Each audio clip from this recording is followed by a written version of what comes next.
Assalamu alaikum wa rahmatullahi wa barakatuh. Today is the 10th day of Ramadan, and the ninth advice that I would like to share with you in this Ramadan. In the previous advice, number 8, I spoke about the Sunnah prayers which were done after the fard prayers, the obligatory fard prayers, and how they make up for weaknesses in our fard prayer. Since none of us can make a perfect fard prayer, then we have a chance to make up with the sunnah. Today's advice concerns the sunnahs before the fard prayer. You know, the sunnah which we are recommended, various sunnahs which are recommended to do before, whether it's between every adhan and iqamah. The Prophet ﷺ had said there's 2 rak'ah between every adhan and iqamah. So even if you just work with that one alone, before we do the fard prayer, we're encouraged to do the sunnah prayers. And that's why actually people who pray Maghrib, they make the adhan, and immediately after the adhan, they're making the iqamah. There's no time at all to do anything. That's not correct. It goes against the advice of the Prophet ﷺ. And his advice was to pray 2 rak'ah before you do the fard. And pray 2 rak'ah before you sit down in the masjid, whenever you come in.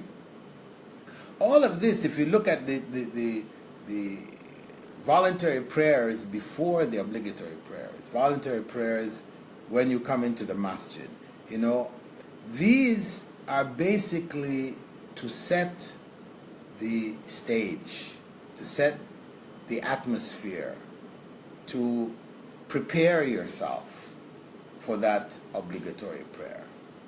When you come into the masjid, you're coming in with whatever was with you when you were outside of the masjid. You're bringing it in with you. Yes, we have du'as to make when we're stepping into the masjid, which can help to bring us in that frame of mind for prayer. And actually the wudu that we make before, and we'll talk about this in a coming advice, the wudu is part of that preparation or process of preparation. But before we sit down in the masjid, you come in with your friend, you're coming from work together, you go into the masjid. When you sit down, you'll start chatting. You continue to chat as you were chatting on the way in. So all of this is still in your mind. You're still, in that world. So the idea of making those 2 rak'ah before sitting down is to set your frame of mind. Your frame of mind should be one of worship. You've come into the masjid. The masjid is not primarily to socialize, though we do socialize, and we are encouraged to socialize in the masjid also. But the primary purpose is worship.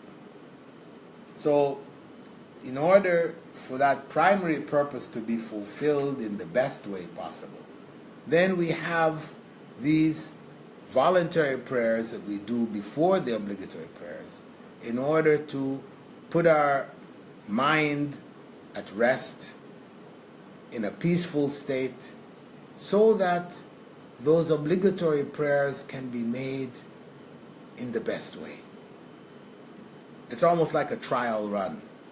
You try to get yourself into the proper frame of mind. Because a lot of people, they complain about, when I get into prayer, my mind is here, there, everywhere. I can't seem to concentrate, I can't. So many complaints.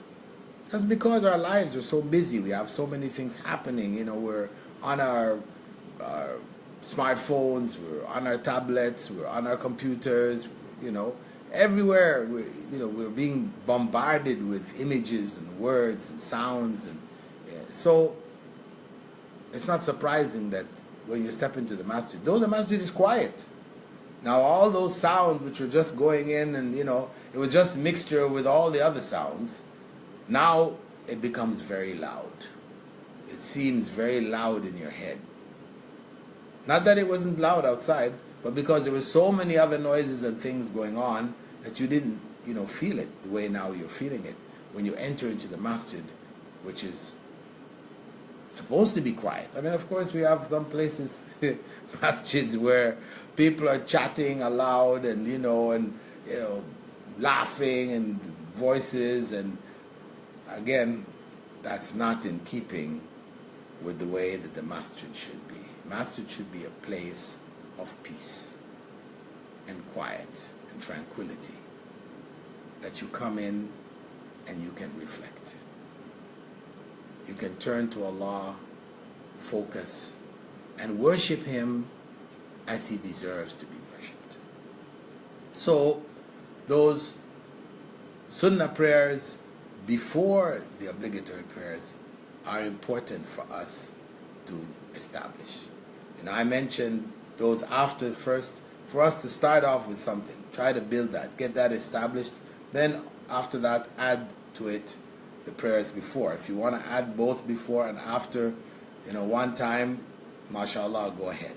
But know that after the prayers, when you finish, you need the prayers before also to prepare yourself.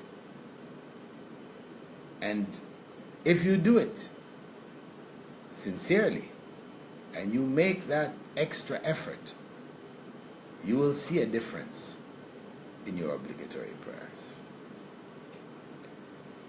That's the thought for today. A thought which inshallah we will use throughout Ramadan and beyond.